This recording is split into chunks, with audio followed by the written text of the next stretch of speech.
Bonjour à tous, bonjour à toutes. Durant ce temps de confinement, nous nous retrouvons pour nous ressourcer spirituellement. Pour cela, je vous proposerai des chants interprétés par des membres de notre communauté. Je vous proposerai aussi une lecture sur les Actes des Apôtres qui nous raconte un peu comment vivaient les premiers chrétiens et ce que nous pouvons en retirer pour notre vie spirituelle aujourd'hui. Et enfin, nous prierons ensemble.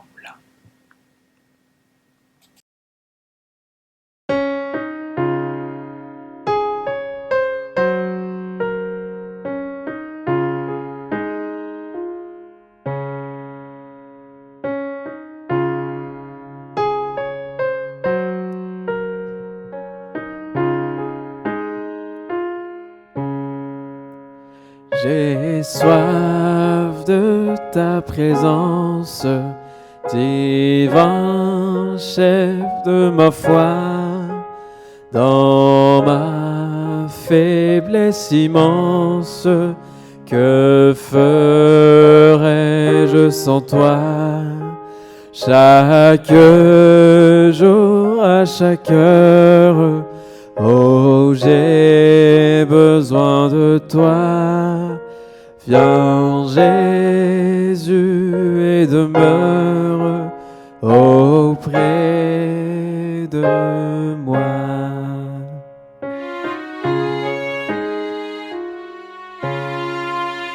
Pendant les jours d'orage, d'obscurité,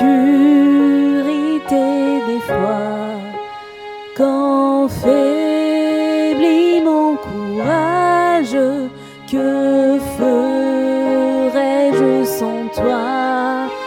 Chaque jour, à chaque heure, j'ai besoin de toi. Viens Jésus et demeure auprès de moi.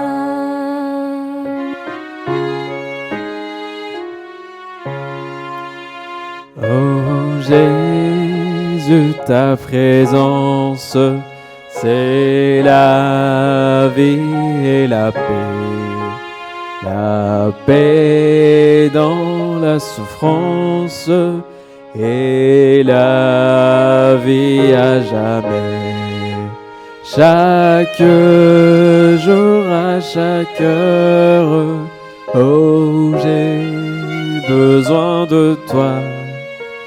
Viens Jésus et demeure auprès de moi.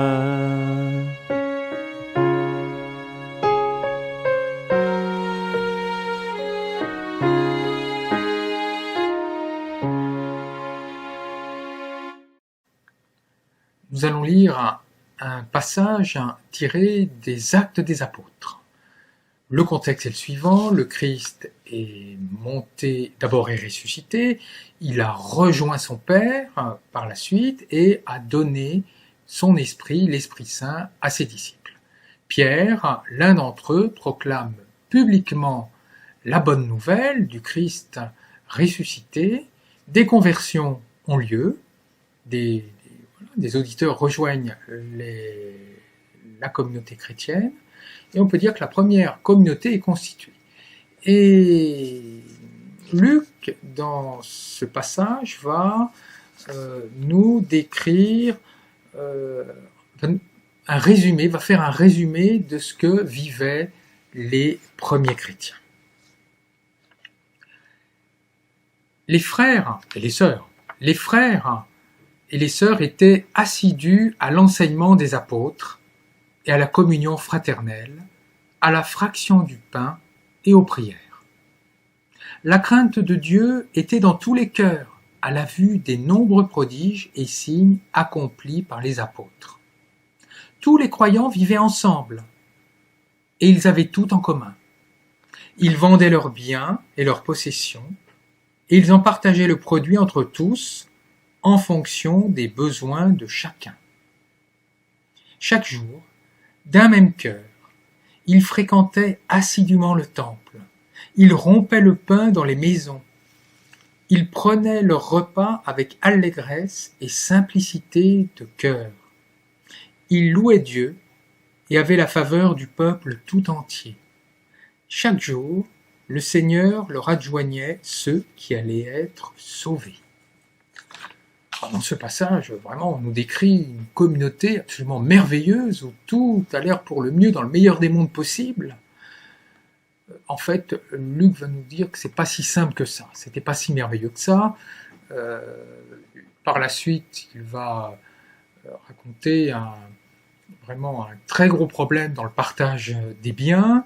Il va ensuite décrire des conflits qu'il y a entre des veuves d'origine grecque et d'autres d'origine juive, et puis aussi des conflits entre des chrétiens d'origine juive et des chrétiens d'origine païenne.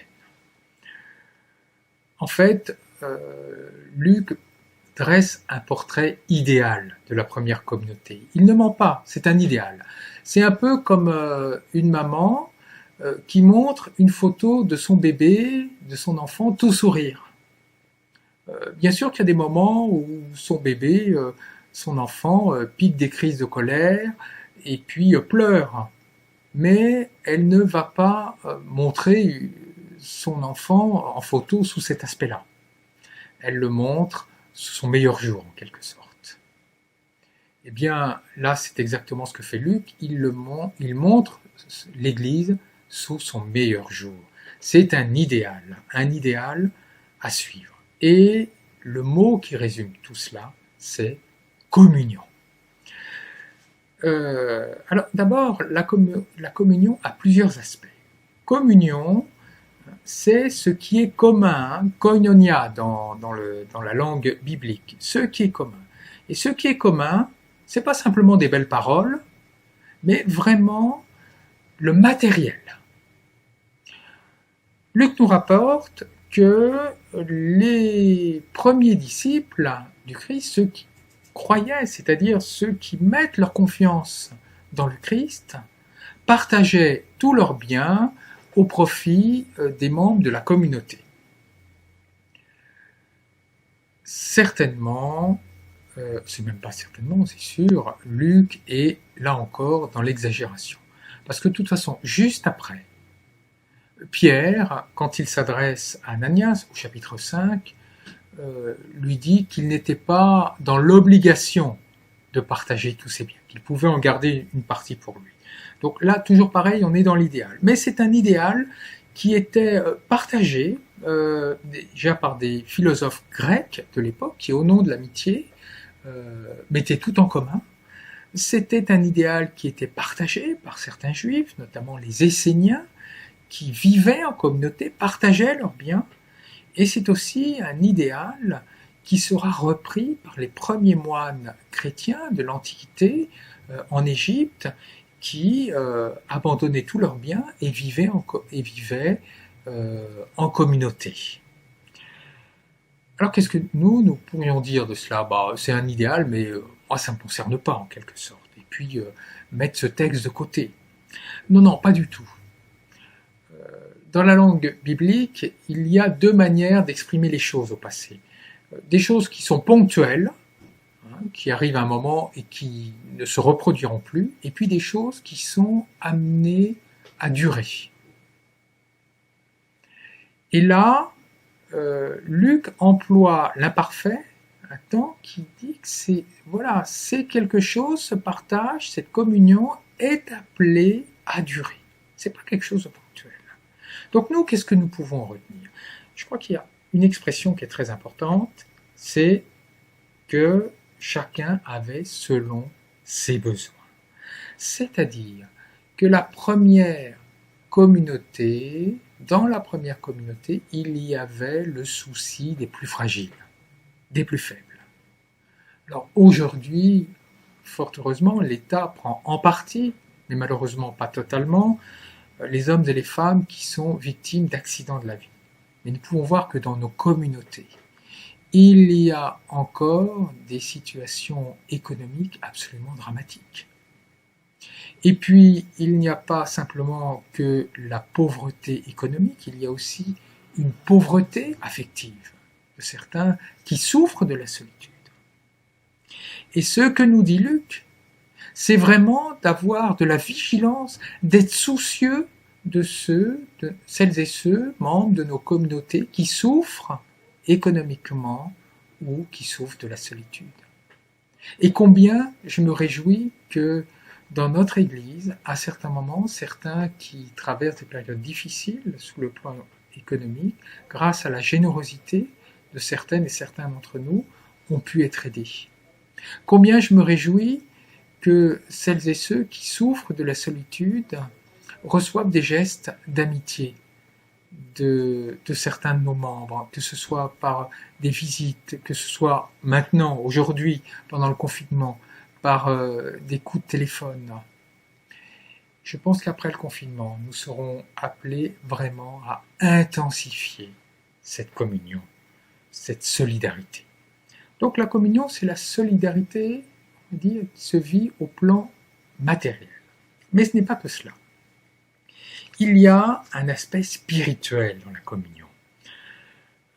Deux choses que nous pouvons retenir. D'abord, la fraction du pain.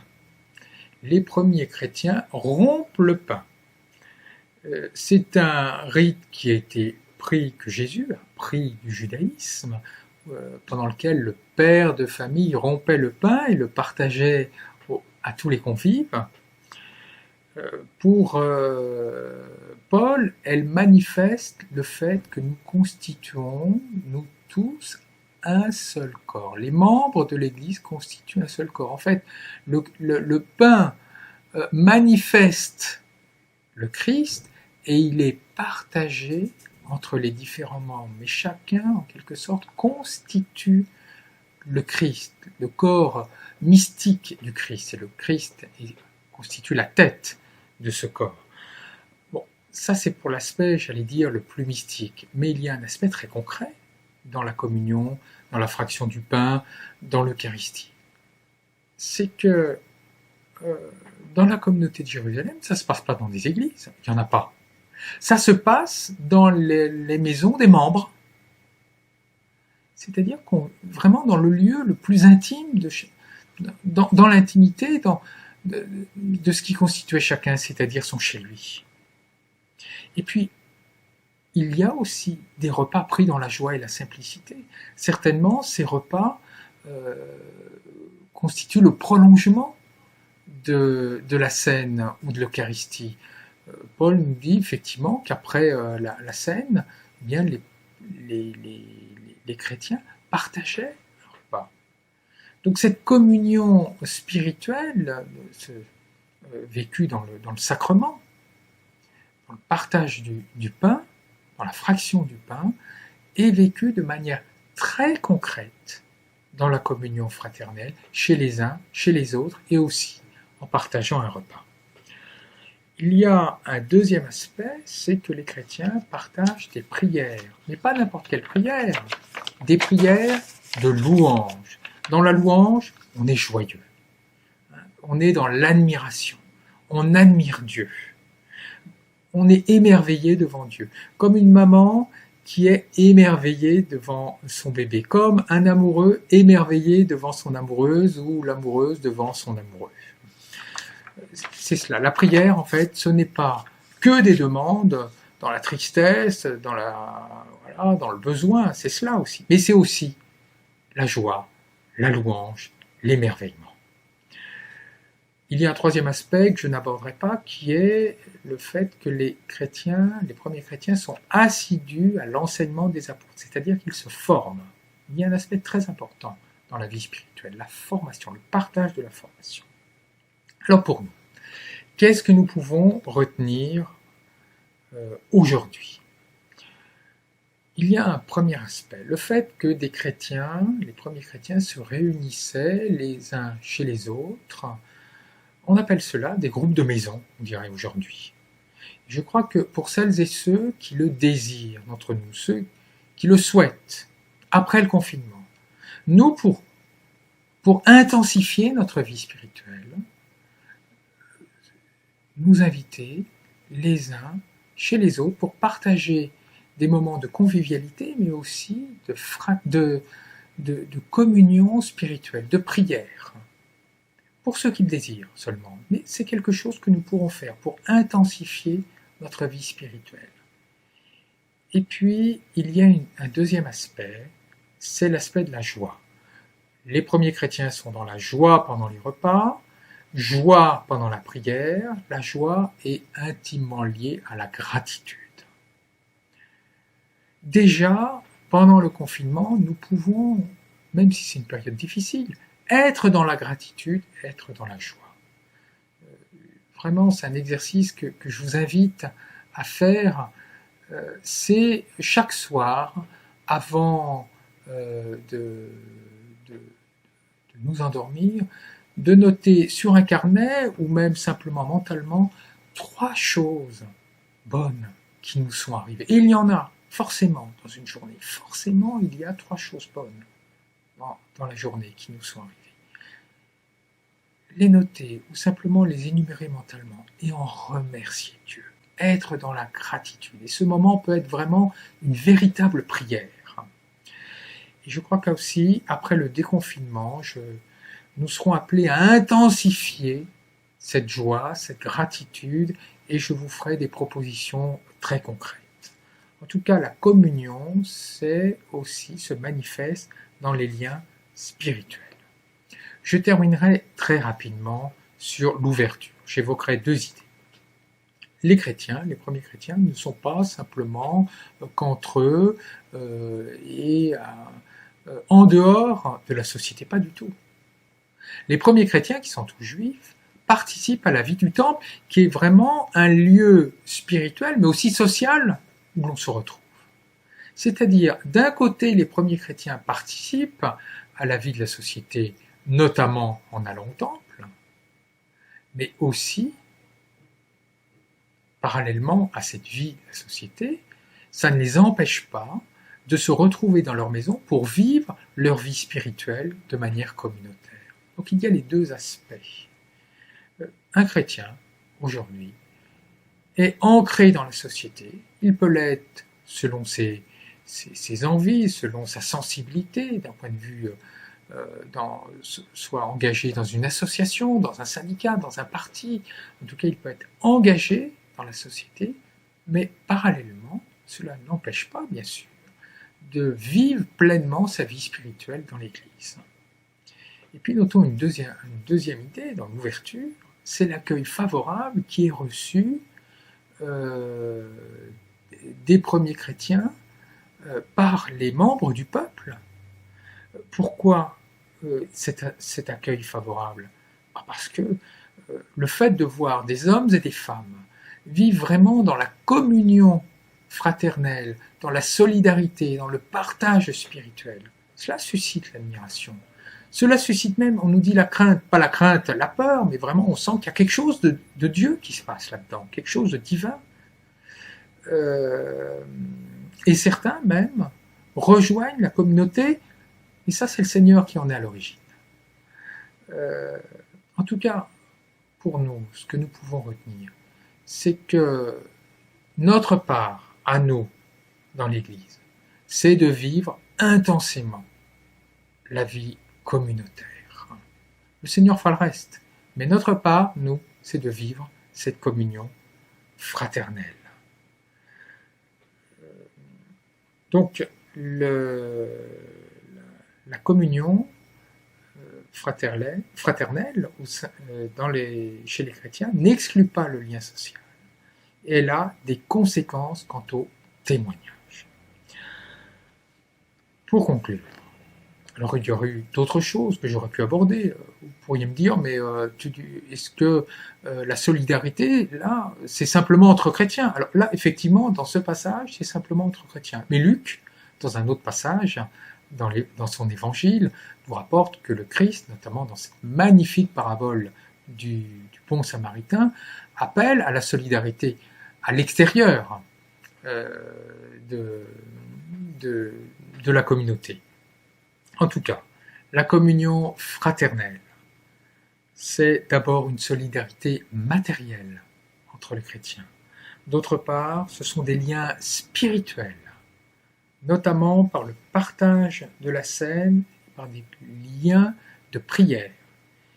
Et troisièmement, la communion fraternelle a des conséquences quant au témoignage et à l'ouverture. Puissions-nous vivre plus intensément dans nos communautés cette communion fraternelle. Joie.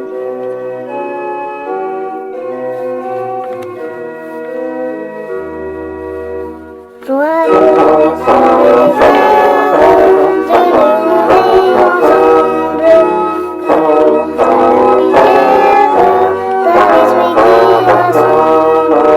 C'est comme une onction qui descend sur la tête, la parole et son habit de prêtre.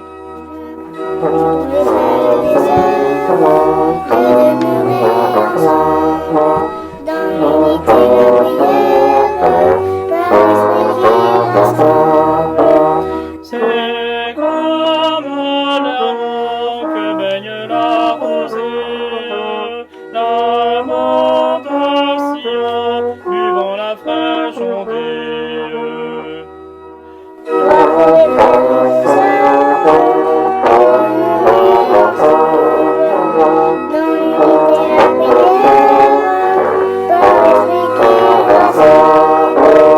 C'est là que descend sur son peuple qui prie la bénédiction qui fait fleurir la vie.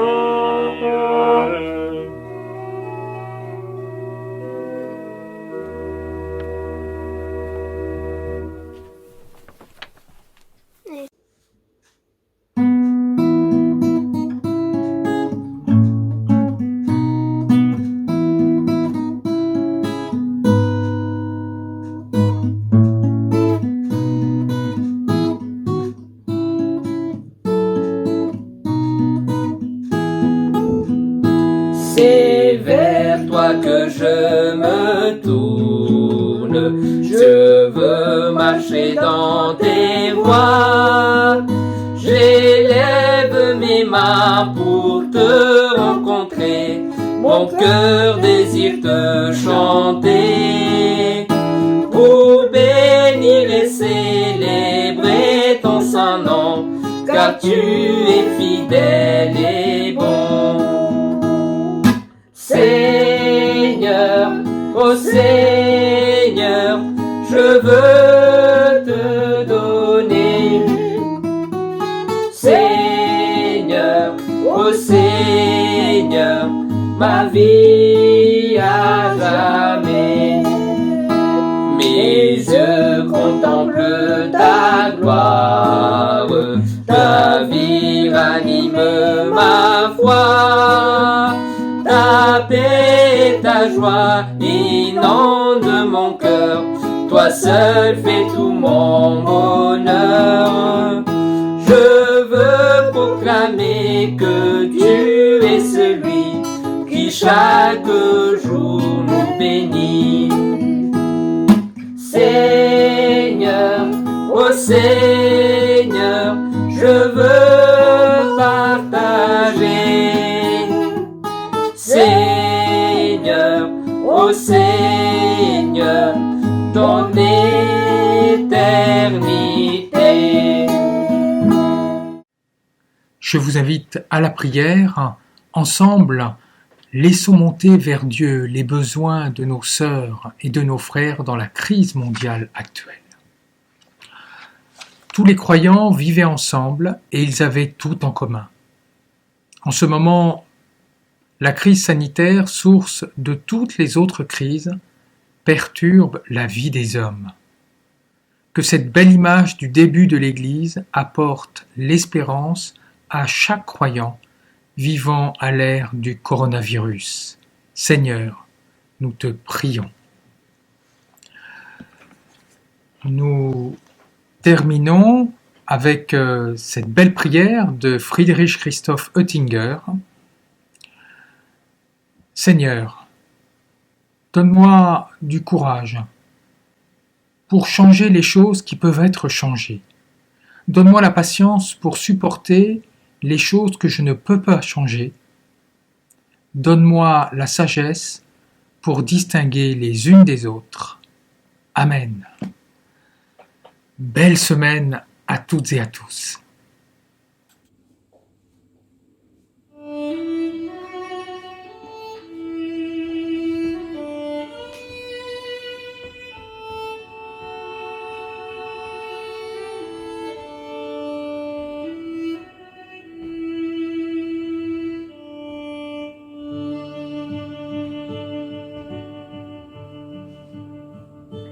Dieu, tu es ma force, ma consolation, une longue devant mes pas. Toi, voir un triomphe de l'ouragan, emporter le combat. Tu m'offres chaque jour ton infaillible amour. Toi qui as fixé le cours des étoiles, sois mon encre, sois ma voile.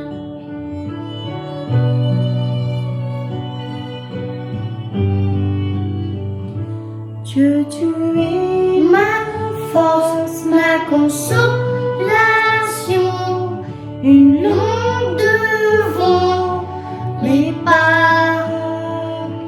Ta voix a triomphé de l'ouragan, remporté le combat.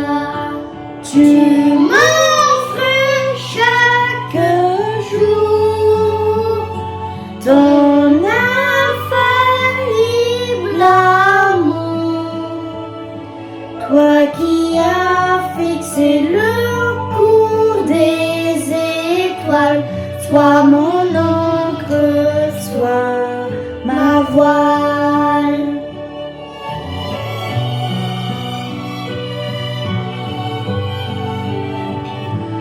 Tu étends mes ailes pour toucher les cieux, protégé par ta main. Ta grâce m'appelle à lever les yeux et suivre ton chemin. Tu m'offres chaque jour ton infaillible amour. Toi qui as fixé le cours des étoiles, sois mon